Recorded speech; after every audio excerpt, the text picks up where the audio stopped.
Les marchés avec CMC Markets, trading de CFD sur action, Forex et indices. Salut, c'est Trado, content de vous retrouver pour la mise à jour de l'indice parisien. Laissez-moi d'abord le temps de battre le rappel une toute dernière fois si vous n'avez rien prévu ce soir. Si vous n'aimez pas les séries américaines, si vous n'aimez pas la télévision, si vous n'aimez pas, bref, si vous n'aimez pas tout ce qui se passe normalement en semaine le mercredi, vous pouvez vous joindre à nous pour le traditionnel webinaire mensuel au programme de ce soir, la figure d'élargissement, son utilisation dans l'analyse technique et en trading. N'hésitez pas, c'est encore ouvert aux inscriptions. Attention, j'insiste parce qu'on me pose souvent la question. Surtout ne composez aucun numéro, il n'y a rien à faire, c'est gratuit puisque c'est entièrement sponsorisé par CMC Markets, donc vous n'avez rien à payer, juste venez un quart d'heure avant pour prendre en main la plateforme. Voilà, revenons à nos moutons. Et la bonne nouvelle du jour, c'est c'est même plus des rumeurs, c'est des fuites apparemment, selon lesquelles eh bien, la BCE s'apprêterait à dégainer demain eh bien, un plan de 50 milliards de rachat de dettes souveraines, et ça pendant au moins 12 mois. Alors, ça a été annoncé par les médias américains, relayé sur Twitter et pas démenti par les dirigeants de la BCE. Bon, tout ça, ça a fait qu'alors qu'on était en train de consolider, finalement, on a rebondi violemment et on s'adjuge eh bien, de manière assez flatteuse, hein, 0,9%. Alors, pour bien comprendre ce qui s'est passé, je dois revenir sur le fonctionnement des Bollinger. Hein. Alors, excusez-moi. Voilà comment ça fonctionne. Hein. Lorsque vous avez des bandes de Bollinger qui sont tracées, eh bien, vous avez 80-90% des clôtures qui se font à l'intérieur. Et très rarement, vous avez, dans un cas sur 10, des clôtures qui se font à l'extérieur. Ça donne à peu près ceci. Non, vous voyez bien que l'essentiel des clôtures se font à l'intérieur des Bollinger, entre la Bollinger supérieure et la Bollinger inférieure.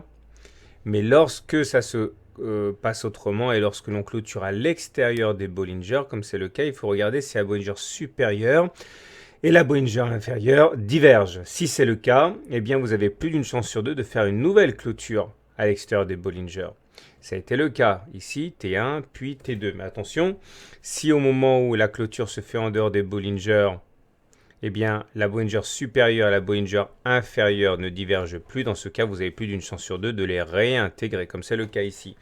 Et ça me faisait dire hier que compte tenu du fait qu'on avait clôturé sur un T1 avec la Bollinger supérieure et la Bollinger inférieure qui divergeaient, j'avais dit hier que mon pronostic du jour était un T2 et là encore une fois de manière probabiliste c'est ce qui s'est produit hein, puisque vous voyez qu'on a fait une deuxième clôture au-dessus de la Bollinger supérieure. Là j'ai un exemple de T1, regardez là vous aviez une clôture au-dessus de la Bollinger supérieure mais comme la Bollinger supérieure et la Bollinger inférieure ne divergeaient pas, ça n'a pas été suivi d'un T2, hein. Il y a eu réintégration des Bollinger la séance suivante. Bon bref, toujours est-il que là, normalement, on devrait avoir demain, dans un cas sur deux, plus d'un cas sur deux, un T3, une nouvelle clôture au-dessus de la Bollinger supérieure. Maintenant, il est clair que je me garderai bien de faire le pari pour demain, puisque tout va dépendre de la teneur des mesures de la BCE.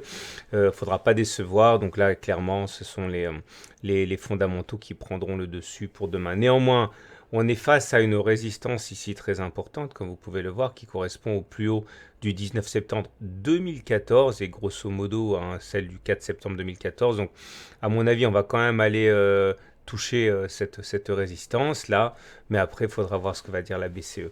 On est toujours sous l'effet positif du triangle ascendant que j'ai mentionné à plusieurs reprises. Et nous sommes également sous l'effet positif de cette figure d'élargissement descendante ici qui a été cassée. Je vous rappelle que c'est l'objet du webi de ce soir et du dernier e-book que j'ai commis dont est issu le webinaire de ce soir. Donc voilà pourquoi on monte aussi. Sinon au niveau des indicateurs techniques, ça reste toujours très bon. Le stochastique est toujours en surachat puisqu'il est au-dessus de 80.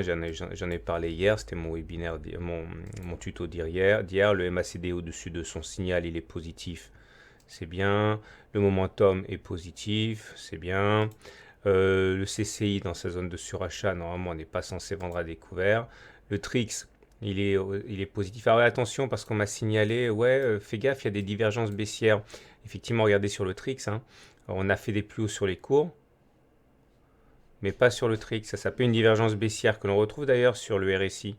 plus haut sur les cours, pas de plus haut sur le RSI. Néanmoins, là, il y a quand même des exceptions. Alors ça, on ne vous le dit pas forcément dans les mauvais bouquins, mais lorsque on fait des T, c'est-à-dire des clôtures hors Bollinger, ça se fait quasiment toujours pour ne pas dire toujours, avec des divergences.